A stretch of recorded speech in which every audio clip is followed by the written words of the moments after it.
21 सितंबर 2024 को बेंगलुरु के व्यालीकवल इलाके में 6 क्रॉस पाइपलाइन रोड पर एक 3 मंजिला बिल्डिंग के पास में रहने वाले पड़ोसियों ने उस बिल्डिंग के मालिक को फ़ोन किया और बताया कि उनकी बिल्डिंग के एक मकान से बहुत गंदी बदबू आ रही है और यह बदबू धीरे धीरे बढ़ती ही जा रही है।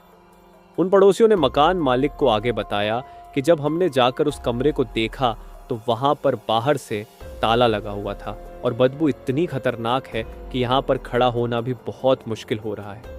पड़ोसियों ने उस मकान मालिक से कहा कि आप एक बार यहाँ आकर देख लीजिए। इस घटना के बारे में पता चलते ही मकान मालिक तुरंत अपनी उस बिल्डिंग पर पहुंचे। उस समय वहां पर पड़ोस के लोग भी बाहर ही खड़े थे। दरअसल उस बिल्डिंग के फर्स्ट फ्लोर पर इस घटना से करीब 5 महीने पहले महालक्ष्मी नाम की एक नई किराएदार आई थी। वह नेपाल की रहने वाली थी। महालक्ष्मी वहां पर अकेली ही रहती थी। पड़ोसी भी उसे ज्यादा नहीं जानते थे। इसकी वजह यह थी क्योंकि महालक्ष्मी हर रोज सुबह 9:30 पर अपने घर से निकलती थी और फिर रात 10:30 के बाद ही वह अपने घर लौटती थी। महालक्ष्मी की माँ और बहन भी बेंगलुरु में ही रहते थे। लेकिन फिर अचानक 2 सितंबर को महालक्ष्मी का फोन बंद हो गया। उसकी माँ और बहन लगातार उसके नंबर पर फोन करते रहे, लेकिन महालक्ष्मी ने उनका फोन नहीं उठाया। इसी बीच 20 सितंबर को कुछ पड़ोसियों ने उस बिल्डिंग के मालिक को फोन करके बताया कि बंद पड़े महालक्ष्मी के घर के अंदर से बहुत अजीब सी बदबू आ रही है, क्योंकि रेंट एग्रीमेंट के समय महालक्ष्मी ने इमरजेंसी के तौर पर बेंगलुरु में ही रह रही अपनी माँ और बहन का एड्रेस और फ़ोन नंबर दिया था। इसलिए मकान मालिक तुरंत महालक्ष्मी की माँ को फ़ोन करता है और उन्हें महालक्ष्मी के कमरे से आ रही बदबू के बारे में बताता है। महालक्ष्मी 2 सितंबर को गायब हुई थी, यानी बीते 19 दिनों से महालक्ष्मी से उसकी माँ की कोई बात नहीं हुई थी। और अब मकान मालिक की बात सुनकर वह बहुत घबरा गई थी, क्योंकि महालक्ष्मी के घर की एक चाबी माँ के पास ही रहती थी। इसलिए वह तुरंत चाबी लेकर अपनी दूसरी बेटी के साथ महालक्ष्मी के घर पर पहुंच गई।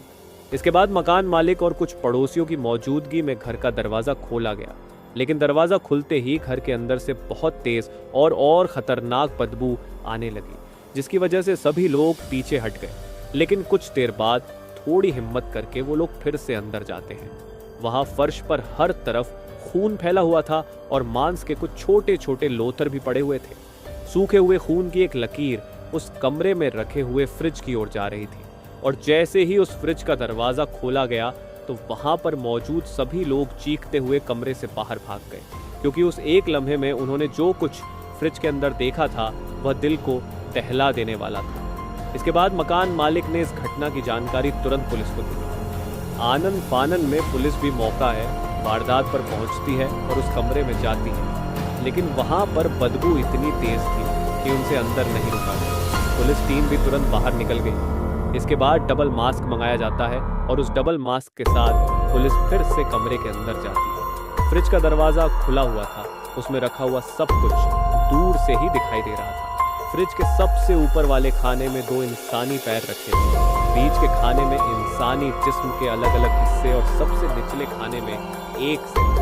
यह सिर महालक्ष्मी का था। लेकिन जब पुलिस की नज़र कमरे के फर्श पर पड़ी तो फर्श का मंजर देखकर पुलिस वालों के होश खराब हो गए, क्योंकि वहां पर जमे हुए खून के साथ साथ मांस के छोटे छोटे टुकड़े भी इधर उधर बिखरे पड़े। उस कमरे में रखे 165 लीटर के सिंगल डोर फ्रिज में पूरे 19 दिनों तक 29 की महालक्ष्मी अनगिनत टुकड़ों में बंद थी। खुद बेंगलुरु पुलिस को भी याद नहीं कि उन्होंने इससे पहले कभी इतना खौफनाक क्राइम किया है। उस कमरे में कत्ल के सबूत टुकड़ों की शक्ल में बिखरे पड़े थे। इसके बाद फॉरेंसिक टीम को भी घटना स्थल पर बुलाया गया, लेकिन फॉरेंसिक टीम के लिए भी यह एक अजीब क्राइम सीन है। ऐसे क्राइम सीन से फॉरेंसिक टीम के लिए भी सबूत जुटाना हद से ज्यादा मुश्किल काम है। उन्हें समेटने के लिए फॉरेंसिक टीम को सरकारी हॉस्पिटल के मेडिकल स्टाफ को बुलाना होगा। हॉस्पिटल से मुर्दा पहुंचने के बाद फ्रिज से लेकर फर्श तक बिखरे लाश के टुकड़ों को समेटा गया। इसी दौरान अंदाजा लगाया गया कि लाश के टुकड़ों की तादाद करीब 55 से 60 के बीच होगी। इसके बाद टुकड़ों में बटी उस लाश को मुर्दा कर दिया। टुकड़े समेटने के बाद पुलिस ने उस कमरे की छानबीन के दौरान पुलिस को महालक्ष्मी के बेड पर रखा हुआ एक मोबाइल फोन मिला। ये मोबाइल फोन महालक्ष्मी का ही था, और जब उस मोबाइल की CDR यानी कॉल डिटेल रिकॉर्ड को चेक किया गया तो पता चला कि उस फोन से आखिरी कॉल 2 सितंबर को किया गया था, यानी 2 सितंबर के बाद से ना तो इस फोन से कोई फोन किया गया और ना ही कोई कॉल रिसीव किया गया। इससे बेंगलुरु पुलिस ने अंदाजा लगाया कि महालक्ष्मी का कत्ल 2 से 3 सितंबर के बीच ही हुआ होगा। लेकिन अब सवाल यह था कि आखिर महालक्ष्मी को इतनी बेदर्दी से किसने और क्यों मारा था? आखिर महालक्ष्मी से किसी की क्या दुश्मनी हो सकती थी और वह कातिल कौन था? इन्हीं सवालों को लेकर बेंगलुरु पुलिस अपनी तफ्तीश शुरू करती है। पुलिस सबसे पहले महालक्ष्मी की मां और बहन से पूछताछ करती है।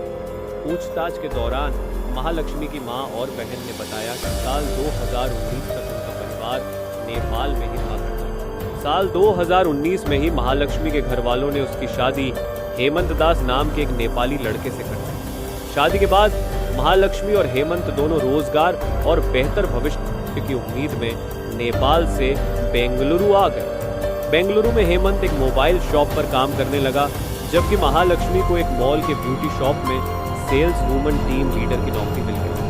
वह दोनों बेंगलुरु के नीला मंगला इलाके में किराए के मकान में रहने लगे। इसके बाद में उन दोनों को एक बेटी हुई, यानी साल 2023 तक तो उन दोनों के बीच सब कुछ ठीक था। लेकिन 2023 के आखिर में हेमंत और महालक्ष्मी आपसी झगड़ों के चलते अलग हो गए। उनकी बेटी मंत दास के साथ ही रहती थी, जबकि महालक्ष्मी ने वया कवल इलाके में इस घटना से 5 महीने पहले ही किराए का एक कमरा ले लिया था। वहां पर वह अकेली ही रहती थी। महालक्ष्मी 15 दिन या महीने में एक बार अपनी बेटी से मिलने हेमंत के घर जाती थी। हेमंत और महालक्ष्मी के खराब रिश्तों के बारे में पता चलते ही पुलिस तुरंत हेमंत के घर पहुंचती है और उससे पूछताछ करती है। पूछताछ में पता चला कि महालक्ष्मी और हेमंत के बीच इस दूरी की सबसे बड़ी वजह महालक्ष्मी का अफेयर था। हेमंत को शक था कि उत्तराखंड के रहने वाले एक हेयर ड्रेसर अशरफ और महालक्ष्मी के बीच अफेयर चल रहा है। इसी बात को लेकर हेमंत और महालक्ष्मी के बीच हर रोज झगड़ा होता था और इसी झगड़े के कारण इस घटना से करीब 9 महीने पहले महालक्ष्मी और हेमंत दोनों अलग रहने लगे थे। कुछ दिन तो महालक्ष्मी अपनी माँ और छोटी बहन के साथ ही रही, लेकिन 5 महीने पहले वह किराए के इस घर में आकर रहने लगी। पड़ोसियों के मुताबिक महालक्ष्मी आस पड़ोस के लोगों से खुली मिली नहीं थी। वहां पर वह किसी से भी ज्यादा बात नहीं करती थी। महालक्ष्मी हर रोज सुबह 9:30 पर अपने काम पर चली जाती और रात 10:30 के बाद अपने घर आ जाती थी। हालांकि कई बार पड़ोसियों ने एक अजनबी लड़के को महालक्ष्मी को उसके घर से ले जाते और लाते हुए जरूर देखा था, लेकिन वह कौन लड़का था इसके बारे में उसके पड़ोसी भी कुछ नहीं जानते थे, क्योंकि पुलिस को महालक्ष्मी के पति हेमंत ने भी अशरफ नाम के एक हेयर ड्रेसर के बारे में बताया था और पड़ोसियों ने भी एक अजनबी के बारे में बताया था। इसलिए बेंगलुरु पुलिस हेमंत के द्वारा बताए गए एड्रेस पर अशरफ के पास पहुंचती है। इत्तेफाक से अशरफ अपनी दुकान पर ही मिल गया। इसके बाद उसे पुलिस स्टेशन लाकर उससे पूछताछ की गई, लेकिन फिर भी कोई सफलता हाथ नहीं लगी। महालक्ष्मी के पति हेमंत दास और हेयर ड्रेसर अशरफ, यानी जिस पर हेमंत को शक था, बेंगलुरु पुलिस उन दोनों से लंबी पूछताछ कर चुकी थी। लेकिन उन दोनों से शुरुआती पूछताछ के बाद ही पुलिस को इस बात का अंदाजा हो गया था कि महालक्ष्मी के कत्ल में इन दोनों का कोई हाथ नहीं है। उन दोनों के मोबाइल की कॉल डिटेल में 2 सितंबर से लेकर 21 सितंबर तक उनकी लोकेशन में ऐसा कुछ नहीं मिला था जिससे उन पर शक किया जा सके। यानी सवाल अब भी यही था कि आखिर महालक्ष्मी का कातिल कौन है? वह व्यक्ति कौन था जिसने पहले इतनी बेदर्दी से उसका कत्ल किया और फिर उसकी लाश के टुकड़ों को फ्रिज में भर दिया था? लेकिन जब कातिल का पता लगाने के लिए बेंगलुरु पुलिस ने महालक्ष्मी की कॉल डिटेल को चेक किया तो उसे पुलिस के शक की सुई एक अजनबी की तरफ घूम गई। पुलिस का कहना था कि उस अजनबी के बारे में उनके पास सारी जानकारी है और उन्हें उसका नाम भी पता था। यहाँ तक कि पुलिस को यह भी पता था कि महालक्ष्मी के कत्ल के बाद वह व्यक्ति बेंगलुरु से फरार हो चुका है। उस समय पुलिस उसके नाम का खुलासा सिर्फ इसलिए नहीं करना चाहती थी ताकि वह अलर्ट ना हो जाए। पुलिस की जांच में यह भी पता चला कि 2 सितंबर यानी जिस दिन से महालक्ष्मी गायब हुई और जब उसका मोबाइल बंद हुआ था, तब से महालक्ष्मी के घर पर कोई भी नहीं आया था। यहाँ तक कि पड़ोसियों ने 2 सितंबर को भी महालक्ष्मी के घर से कोई ऐसी आवाज़ नहीं सुनी थी जिससे उन्हें कुछ शक होता।